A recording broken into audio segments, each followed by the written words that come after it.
বাংলাদেশে বন্ধুর বাড়ি ঘুরতে গিয়ে দুষ্কৃতীদের হাতে আক্রান্ত ভারতীয় যুবক। দুষ্কৃতীদের প্রহারে মাথা ফাটল যুবকের। থানায় লিখিত অভিযোগ দায়ের করতে দিতে গেলে এলাকার লোকজনের বাধা এবং হুমকি। প্রাণভয়ে ভারতে ফিরে এসে ভয়ঙ্কর অভিজ্ঞতার কথা জানালেন বেলঘরিয়ার সায়ন ঘোষ। এদিন নদিয়ার গেদে সীমান্ত থেকে বাংলাদেশের ঘটে যাওয়া সেই রোমহর্ষক কথা সংবাদ মাধ্যমের সামনে জানিয়েছেন সায়ন। তিনি জানান, বাংলাদেশে তিনি তার বন্ধুর বাড়িতে ঘুরতে গেলে বেশ কিছু দুষ্কৃতী তার ওপর চড়াও হয় এবং তার মোবাইল এবং টাকা পয়সা ছিনিয়ে নেওয়ার চেষ্টা করে। কিন্তু তিনি সেই সমস্ত দুষ্কৃতীদের প্রথমে মিনতি করেন এবং পরবর্তীতে তার ওপর চড়াও হলে পাথর দিয়ে দুষ্কৃতীরা সায়নের মাথা ফাটিয়ে দেয় এবং মুখে গুরুতর আঘাত করে। ঘটনার পরেই বিভিন্ন হাসপাতালে চিকিৎসা করতে গেলে সেখানেও কোনো রকম সুবিধা পায় না সায়ন। এরপর ঢাকা মেডিকেল কলেজে গিয়ে চিকিৎসা করিয়ে বন্ধুর বাড়ি ফিরে যায় সায়ন। এরপর থানায় অভিযোগ করতে গেলে বাংলাদেশের পুলিশ বিভিন্নভাবে তাকে হয়রানি করতে থাকে। এমনকি সে যখন হেল্পলাইন নাম্বারে ফোন করে তখন তাকে উল্টো দোষারোপ করা হয় কেন তিনি বাংলাদেশে এসেছেন। যদিও পরবর্তীতে বন্ধুর বাড়ি থাকাকালীনই সেই এলাকার বেশ কিছু লোকজন তার বন্ধুর বাড়িতে গিয়ে হুমকি দিয়ে বলে অভিযোগ। তারা বলে, যদি সায়ন কোনো রকম লিখিত অভিযোগ থানায় জানায় তাহলে পরবর্তীতে বন্ধুর ও পরিবারের সঙ্গে কিছু ঘটলে তার জন্য এলাকার লোকজন দায়ী থাকবে না। এরপর বন্ধুর কথা এবং তার পরিবারের কথা ভেবে ভারতে ফিরে আসে বেলঘরিয়ার সায়ন। তবে সে জানাচ্ছে সেখানে কোনো রকম প্রশাসনিক সুবিধা বা সাধারণ মানুষের সুবিধা সে পায়নি। ভারতে ফিরে বাংলাদেশ হাই কমিশন লিখিত অভিযোগ জানানোর কথা জানিয়েছেন ওই আক্রান্ত যুবক সায়ন। ঘটনায় সে আরও জানায়, বর্তমানে বাংলাদেশের যা পরিস্থিতি তাতে করে ভারতীয়রা যেন এখন বাংলাদেশে না যায়। এখন দেখার কি ব্যবস্থা নেয় দু দেশের সরকার। আগে কথা আপনার সাথে বাংলাদেশের যে ঘটনাটা হয়েছে যদি একটু সংক্ষিপ্তভাবে বলেন। আমার সাথে আমি ওখানে গেছিলাম বেড়াতে, একটা আমার ফ্রেন্ড ছিল তার বাসায়।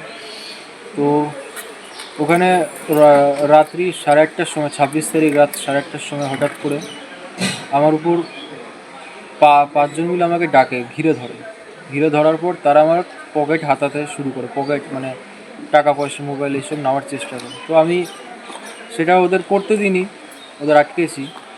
সেই মুহূর্তে ওরা সাইড থেকে চাকু বের করে যে মারার জন্য। তো আমাকে চট থাবড়া দেয় আমার পকেট থেকে জিনিস নেওয়ার জন্য। তো আমি নিতে দিইনি, আমিও নিজের সেলফ ডিফেন্সের জন্য হাত তুলি। তো সবাই মিলে আমাকে নিচে ফেলে মারার চেষ্টা করে। তো আমি পড়িনি, দিয়ে পাথর দিয়ে মাথা ফাটিয়ে দেয়, মুখ ফাটিয়ে দেয়। ওখানে আমার যে বন্ধু ছিল সেও আমাকে বাঁচানোর চেষ্টা করেছিল, বাকি কেউ আসেনি। দিয়ে আমাকে তো মেরে খুব খারাপ অবস্থা করে। অনেকক্ষণ পরে মানুষ এসে আটকায়। তো ওরা ইন্ডিয়ান, হিন্দু এইসব বলে চিল্লাতে আমাকে মারছিল।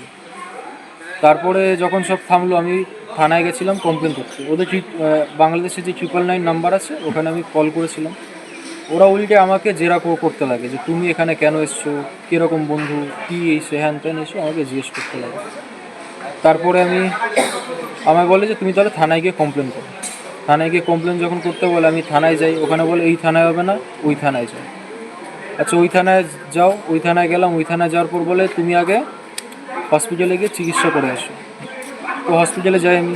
হসপিটালে বলে আমাদের সার্জেন নেই, অন্য হসপিটালে গেল। সেই হসপিটালে যাওয়ার পর বলে যে না ভাই এখানে হবে না, আমরা তো আর পুলিশকে কেসে কোনো স্ট্যাম্প দিতে পারবো না, এটা সরকারি হসপিটালেই হবে।